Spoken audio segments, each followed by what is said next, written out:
राधे राधे। हमारे YouTube channel में आप सभी लोगों का स्वागत है।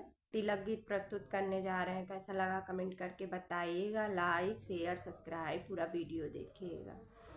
जब से तिलकी आके, जब से तिलकी आके, भैल पर चार हो अंगनावा में तिलक चढ़ावे, अंगनावा में तिलक चढ़ावे।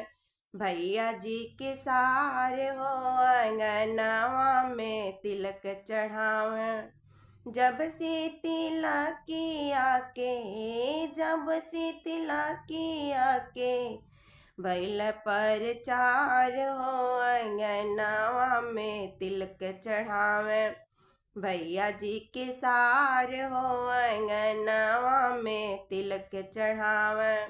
थल वाले आए साले थलिया ले आए, तिल के चढ़ा के साले, तिल के चढ़ा के साले, किए परेशान हो अंगनावा में तिलक चढ़ावे।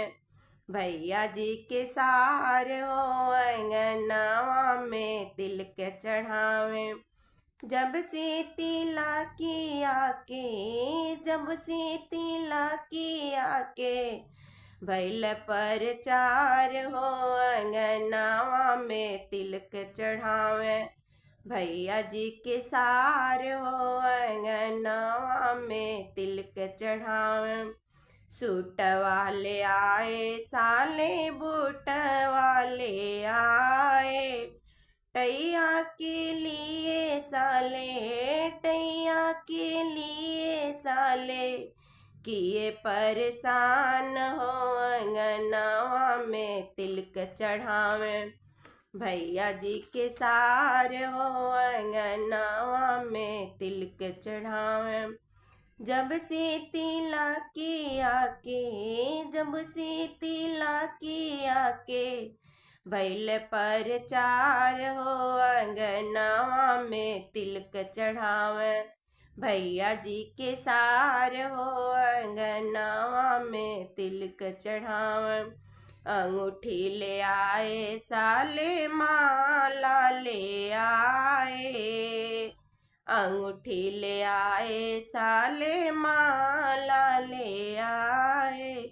घड़िया के लिए साले, घड़िया के लिए साले, किए परेशान हो अंगनावा में तिलक चढ़ावे।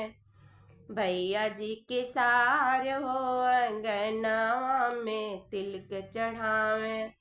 भैया जी के सार हो अंगनावा में तिलक चढ़ावे।